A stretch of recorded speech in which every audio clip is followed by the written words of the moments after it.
Good morning everybody, Car Biker here. Just going out for a little ride up the coast to Whitby. About 40 or 50 miles away I think. Let's go there for a cup of tea because it's the best day of the year so far. I might be looking at those clouds and thinking, why would that be? But it's nothing to do with the clouds, it's to do with I've got new tyres. It's new tyre day.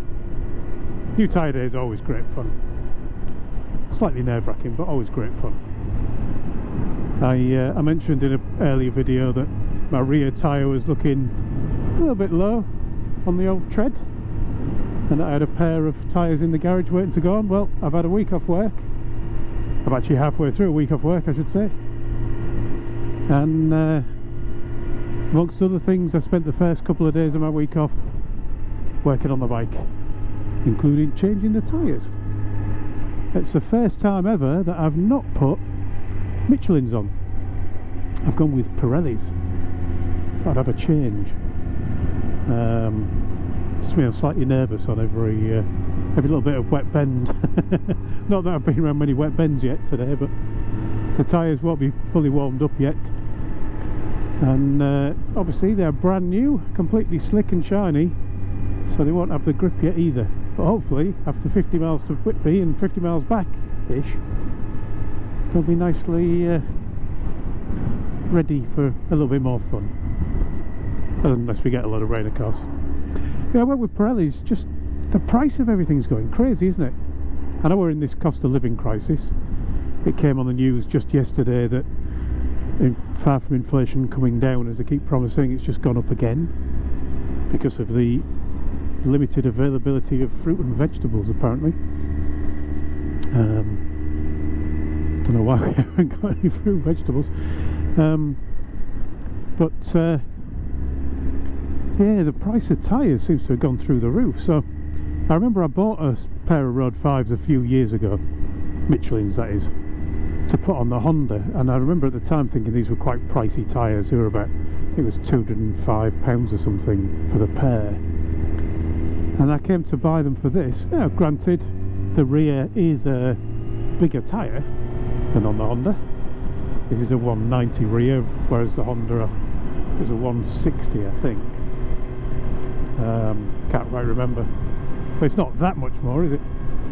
But to buy a pair of tyres for this bike was over £300 for the Road 5s. So I never rode on the Road 5s on the Honda. I was looking forward to trying them on this because I've always had Pilot Road 4s or Pilot Powers, and they've always been really good tyres. But a pair of Pirelli's for this, the Pirelli Angel STs, cost under 200 quid. And £100 different is a lot. Now, they might not last as long, in which case it was a false economy. But Danny always used to tell me that he had the Pirelli Angels. I think he got the GTs rather than the STs, and he swore by them. So I thought I'd give them a try. So far they feel good. They've got that new tyre feel of you can put the bike exactly where you want it to go, which is nice. They're a different shape. They're more V-shaped than round. The Michelin's are very, very rounded. Well, the ones I took off aren't. They're very, very square. But when you buy them, they're very, very round. Very consistent radius all the way across the tyre. These definitely change across the tyre, and I think you can feel the difference. Though, new tyre day, your bike always wants to fall into bends, doesn't it? By comparison with the ones you've had on for the last 5,000 or 6,000 miles.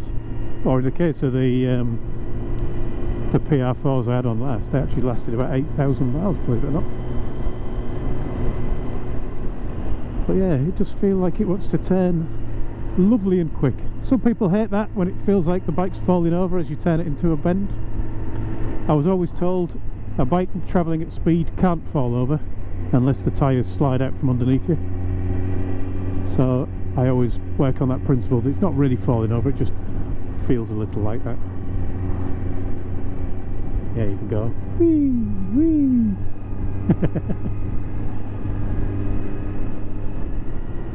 tip it forwards and back a bit, see if I can get near the edges of the tyres. I mean, I won't. I always have big chicken strips, so I'm a big chicken. I was chatting about this with Graham the other day, and I would rather be seen as a chicken with my chicken strips than be right on the edge of the tyre on the road going round a bend and suddenly find some things in my way that I need to either turn tighter or get hard on the brakes on whilst on the edge of the tyre. I call them safety margin strips, as do many other people. I didn't coin the phrase. I just stole it. While I was in the garage, I had to do a few other little jobs on the bike. I don't know how quickly it's come on. But I found a little bit of rust on my torque link. The link between the rear caliper and the swing arm. And it rusted at each end on the welds.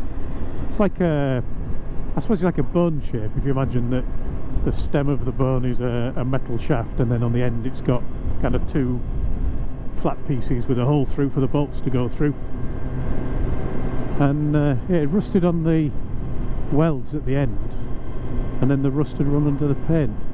It's right in the path of stones for stone chips and salt when you've been out in the salt, which I have recently. Depending on whether I make the last video I recorded into a video and upload it or not, you'll know about that already, or you won't. I don't think it'll be just that one journey that's done it, but it does look like the salt has got to that link and it's just rusted it out. So had to whip that off the bike as well, sandblast it back to bare metal, make it all purdy, and then a couple of coats of rust inhibiting primer and a couple of coats of my new favourite paint, the Stone Chip Shield they call it, matte black. It's about the same colour as the swing arm, so it's quite a nice match, and it's really tough stuff. I use it on the radiator guard because it can take a stone flung at it without just tearing itself apart. I first saw it on wheelie dealers. Ed China used it. If Ed China uses it, it's got the Ed China mark of approval. So I sprayed it up with that, and I've refitted all that as well. And I've noticed today there's a little bit of rust on the weld on the bottom of the kickstand.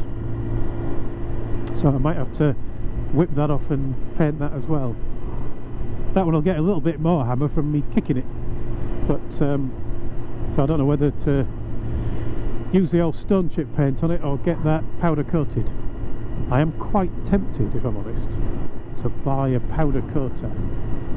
You can buy them reasonably cheaply, and then get an old or a cheap little toaster oven or something just for baking the paint on for small parts. I think that could work quite well. Anyway, I'm all over the place now. Just wittering on. Yep, bike is now back on the road. Time to enjoy the last day or two of my holiday by using it. And then hopefully spring is about to spring. We are now, I think we're now technically on the second day of spring. I think it's the 23rd of March today, so I think it's the second day of spring. I might be wrong, it's a Thursday, but whatever the Thursday was. So hopefully the weather is a-coming and there'll be a lot more riding to do. See if I can wear these tyres out before the end of the season, but not in the way I did when I had the Z750R with Pilot Power 2s on, where I wore them out by the end of the season basically just by riding 2,000 miles on them, by which point they were absolutely gone. Anyway, that's enough waffle from me, so I'll just say thank you for watching, everyone. Ride safe. Hope to see a few of you this year for some ride outs and some meetups, and I'll talk to you all again soon.